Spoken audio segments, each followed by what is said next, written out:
Right now, millions of knowledge workers are trying harder than ever, might I add, to outrun AI. They are learning how to write better prompts, learning how to become better at their tasks, learning how to integrate AI so that, oh, I'm not somebody who's going to get replaced by AI, I use AI. And they assume that that means that if they stay highly efficient, then their jobs are safe. But they're missing what's actually happening right now in the workplace. When the cost of raw execution drops to zero, being a fast executor is no longer an advantage. If your job can be described as a linear process of taking an input and doing something with it and then getting an output, AI can replace that. It can and will replace that. If this is our first time meeting, hi, my name is Josh, by the way. I'm a software engineer, content creator, and entrepreneur, and I like making videos about life and how to make it the way I want it to be.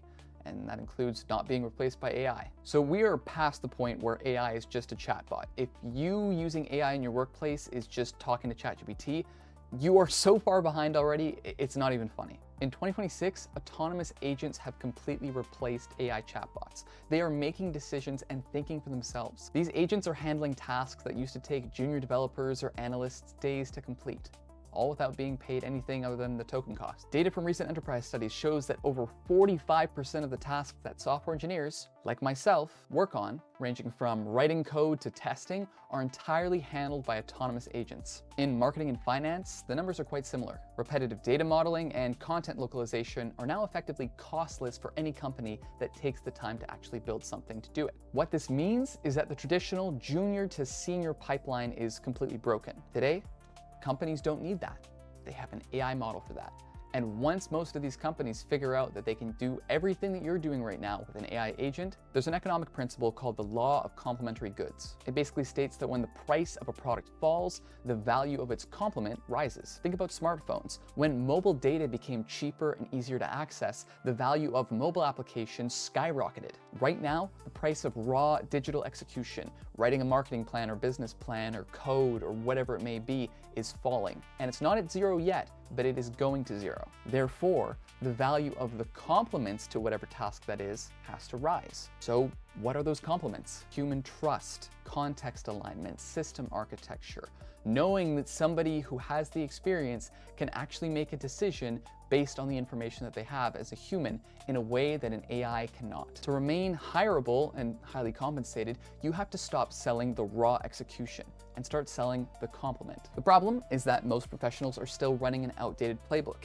and even the ones who are starting to catch up are still running a playbook that's 2 or 3 years out of date. When they feel their position's becoming a little bit unstable, they do one of two things, both of which are unstable. First, if they get let go because their job was replaced by AI, they lean heavily into job boards like Indeed or LinkedIn. If you've ever seen somebody's Facebook post saying, well, I used AI to tailor the perfect application for all these jobs and I applied to thousands of jobs and I'm getting no responses, this is exactly why it doesn't work. Let's actually look at how those systems function today. Because AI tools can now auto-tailor resumes and cover letters for that specific job posting, any new job posting could get 5 to 10,000 or even more applications within 48 hours. And that's assuming that a human is going through and actually prompting the AI to adjust the resume and the cover letter, and just taking off the table the fact that somebody has their own AI agent that is automatically scanning every job post out there, tailoring the resume for them, and then sending it out. That is still a small fraction.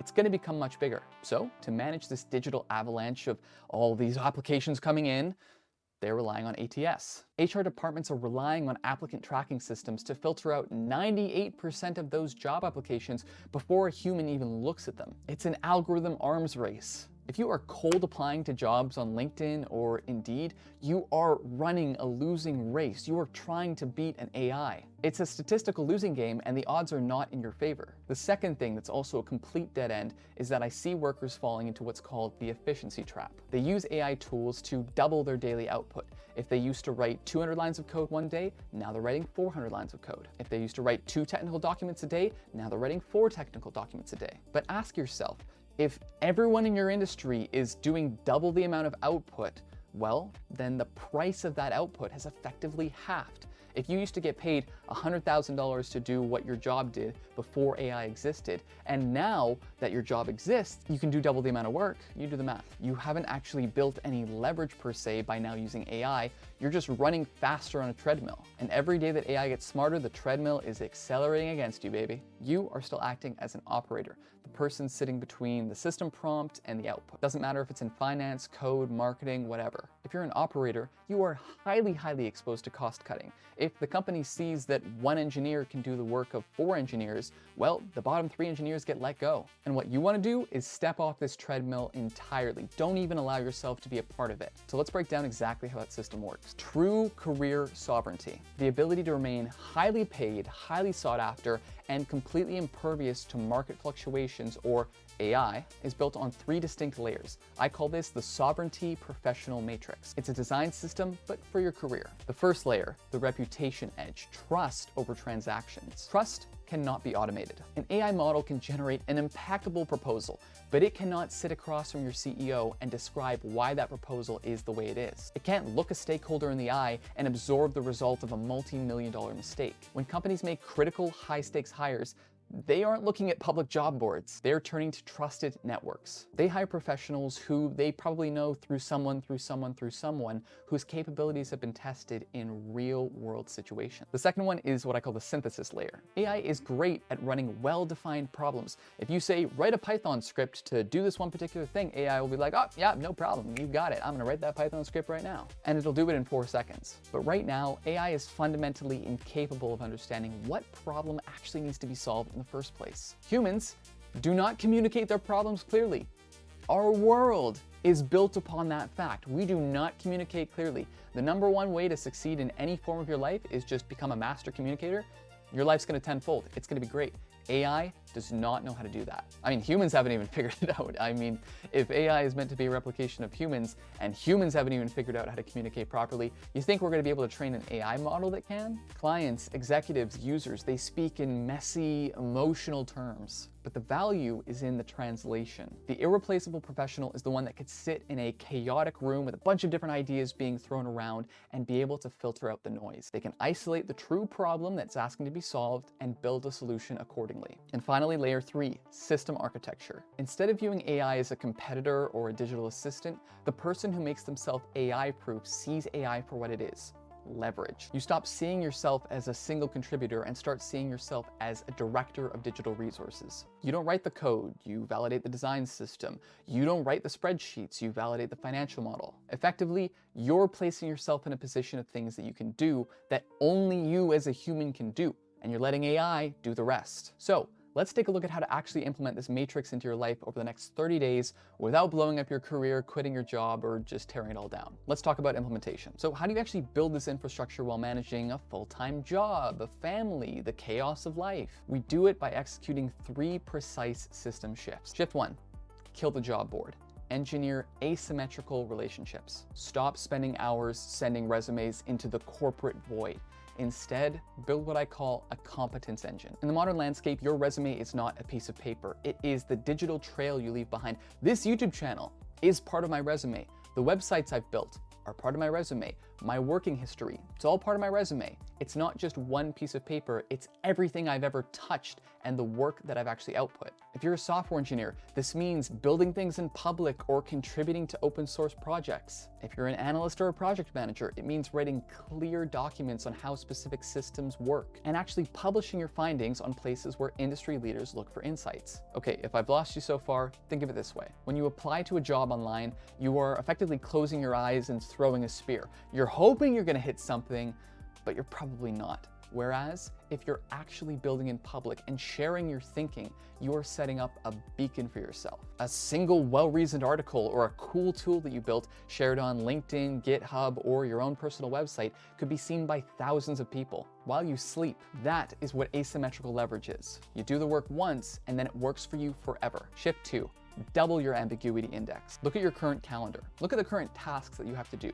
If 80% of your work is highly structured, meaning that somebody gives you explicit instructions and your only goal is to execute them, you are in a high risk zone. You need to deliberately optimize for ambiguity. Volunteer for the project inside your organization that everyone else avoids because it's poorly defined. Take on the messes where legal, product, and upper management are poorly aligned on. Why? Because these environments cannot be automated. How can an AI possibly understand these different environments and different stakeholders? They can't. So you have to be the one to put yourself in the uncomfortable situation of taking it on, because these are the type of projects that require human diplomacy, better context understanding, and better environment understanding. When you become the person that can bring order to structural chaos, you stop being an expense line item that can just be replaced by AI. You become an anchor of your team. And the final shift, shifting to orchestration. Stop measuring your productivity by how many hours you sit at your computer or you sit wherever doing your job. It does not matter how many hours I actually work on something. What matters is how much that moves the needle forward, either for myself or in my career. If I work on something for 8 hours, should it have taken 8 hours? Okay, great. Doesn't matter how long it took. All that matters is what that actual output entails. If you're writing code manually that an LLM could just output in seconds, you're wasting your human capital. Your job should be to act as the person that brings it all together. The person who can use AI to make things better, but understands all of what we've talked about so far in order to make it happen in a way that somebody just using AI as, an efficiency model can't do. I want to be completely candid with you here. There is really no way that you can make a career AI-proof by virtue of its job title, because the security isn't in the role, it's in the posture. If you try and find that security by standing still, by clinging to the old archaic ways and hoping that things won't catch up, they eventually will, and you will be replaced if you are in the categories that I've described so far. The market rewards utility and leverage. AI is bringing leverage to companies in a way that's never been done before. So to prepare yourself for that, you need to do exactly what we've talked about. You need to understand that raw digital execution is becoming a utility, like electricity or water, which AI requires a lot of, by the way. The professionals who thrive over the next decade aren't going to be the ones that resisted AI, nor are they going to be the ones that learned how to prompt an AI model slightly better than their competitors or their peers. It's going to be the ones who actually know what truly matters when it comes to AI. The skills that AI does not have: trust, human alignment, and system design around the core skills of what they actually do. They will be the ones who own the infrastructure instead of just being processed by it. Make sure that person is you.